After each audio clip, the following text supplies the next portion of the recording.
ito guys, yung aking solar setup sa aming bahay. Ano?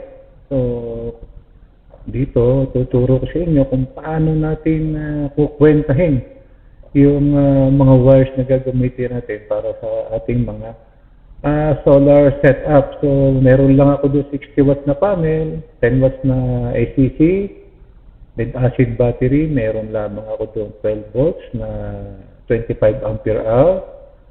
So, meron ako doon 350 watts na modified sine wave na inverter. Siyempre, yung mga load ko, itong setup naman na ito ay maliit lang, ano?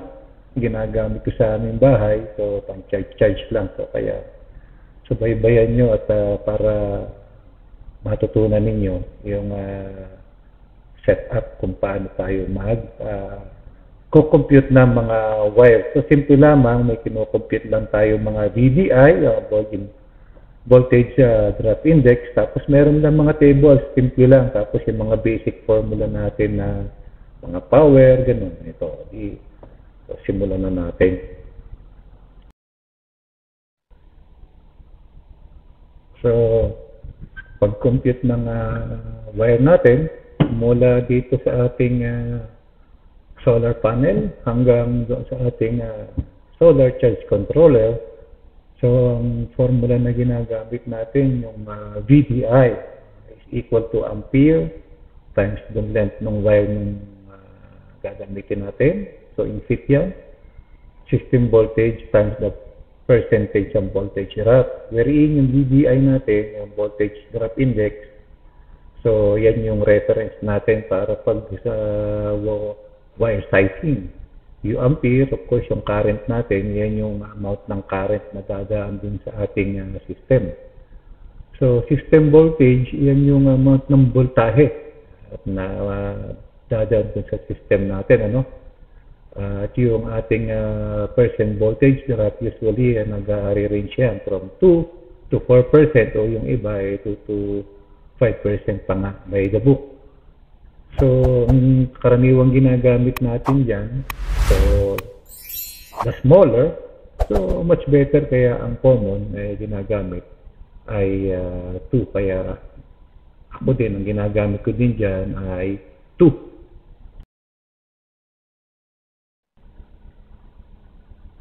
So, balikan natin yung ating solar panel dahil tayo kukuha ng mga data sa pag-compute ng ating VDI at makakuha tayo ng tamang size ng wire. So, ang kailangan lang natin dyan ay yung maximum power voltage saka yung maximum power current, which is 18 volts and 3.33 respectively. So, substitute lamang natin yung mga values na yan sa ating formula ng VDI. So, nakakaroon tayo ng 33 amperes multiplied by 25 feet. Ito yung actual na haba ng wire na kinabit ko. So, 18 volts naman yung ating maximum power voltage. So, 18 volts yung ating solar panel. So, times 2 yung ating voltage drop. So, 83.25 over 36, nagkaroon tayo ng 2.31. So, sa 2.31, mag-refer tayo sa table. So, bago yan, para hindi kayo magkaroon ng confusion, dahil yung ating mga solar panels ay may kanya-kanyang arrangement. So, ito ay applicable lamang for a single panel. Pero kung multiple panels na, 3 panel or mahigit pa, i-connect nyo sa series and parallel, ito yung ating gagawing reference. So, okay, kung meron tayong solar panel na connected sa series, so, nangyayari lang doon, nag-add up lang yung ating mga voltahe. So, kung meron tayong 18 plus 18 plus 18 at 3 panel, so 54, so mananatili yung ating current na 3.33. So, baliktad naman dun sa parallel connection. Nag-add up naman yung current. So, 3 plus 3 plus 3.33, o meron tayong 9.99 ampere. So yung total VMP naman, voltahe ng ating panel, hindi nagbabago, still 18 volts pa rin. So ito ginagamit lang kung gusto ninyong pataasin yung current ng solar setup ninyo. So iba namang senaryo kung halimbawa yung panel nyo dalawang malalaki, tapos may isang maliit na magkaibang spec. So separate issue to, no? Later on, pag-aralan natin, discuss ko sa inyo kung paano naman kino-compute yan. So, ganun. Yun ang mga basic reference, ano? Yung computation ng BMP, kailangan pare-parehas yung ating mga panel. Same specs, dapat mas maganda. So, yun lang. So, balikan na natin yung ating table. So, nakakuha tayo kanina ng VDI na 2.31 ang value. So, kung titingnan pala natin sa table, partition ng resupply ito, na ang 2.31 ay close doon or mas mataas doon sa range na yun na 2 to 3 to 3 na yung ginamit ko doon, no? So 12 AWG daw yung size na wire na gagamitin natin dyan, ano? So ako naman, personal choice ko na, gamitin ko na yung 10 AWG. So wala namang kaso, mas malaki nga, mas maganda, mas walang ganong system loss, ano? So, for the future upgrade, yun ang ginamit ko dyan. Sizing tayo ng solar charge controller papunta sa baterya natin. So, meron akong 10 ampere na solar charge controller na PWM.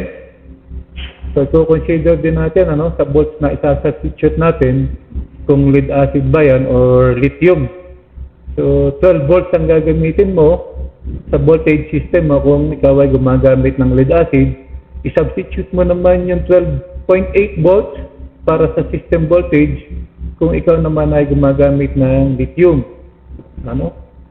So, nakakuha ako ng value na 2.31 VDI base sa computation ko na 55 divided by 24. So, 2.31 ang nakuha kong value para dyan. Balik na naman tayo sa ating table, PDI, na value na 2.31. So, gawin na nating 3, i-round off na natin. So, wire size, so 12 AWG. So, still, ang ginamit ko pa rin dyan, 10. Kasi nga, for future upgrade ng ating system. So, separate scenario naman ang ating wire computation pagdating sa battery at ating inverter. So, i-consider muna natin yung current na dadaan, dahil daanin natin sa power formula. Current is equal to power over the voltage. So, meron tayong power na inverter na 350 watts. I-divide lang natin yan sa 12 volts sa capacity ng baterya natin. So, nakakuha tayo ng 29.17 ampere. So, ipalit lang natin sa formula natin ng BDI. So, 29.17 times 5.5 feet na haba ng wire na ginamit ko. So, divided by 12 volts times 2. So, nakakuha tayo doon na 160.44 divided by 24, which is 6.67. So, 6.67, again, balik tayo sa ating table. So, table natin again. BDI, nakakuha tayo na 6.67. So, ni-round off ko na. So, ginawa ko ng 8 yung ating VDI. So, ang gagamitin daw nating wire is 8 AWG. So, note lang, sa solar setup ko, since maliit lang naman, mga appliances, so, ang ginamit ko lang din dyan is 10, So, masyado na rin kasing malaki pagka naman yung 8. So, last yung wire sizing chart. Explain ko lang yung sizing. Kung comparison, kung halimbawa ay 10, yung AWG wire na nakuha nyo, sa 10, may corresponding yan na diameter ng wire. Kung 10, halimbawa ay diameter in inches, so 0.1019. So, diameter ng millimeter is 2.59. So, ang cross-section niya sa millimeter square, so formula lang naman ng circle yun, Ang diameter noon, cross-section ng area is 5.26. So, para ma-check ninyo na tama yung diameter, ay humanap kayo ng vernier caliper, yung micrometer vernier caliper, yung may digital, para ma-share nyo. Or usually naman, ang mga hardware yan. At mayroon na talagang makikita nyo, nakalaan doon naman sa label ng wire, So, yun lang guys. Sana may natutunan kayo sa ating munting tutorial ngayon. God bless sa inyo lahat. Maraming salamat.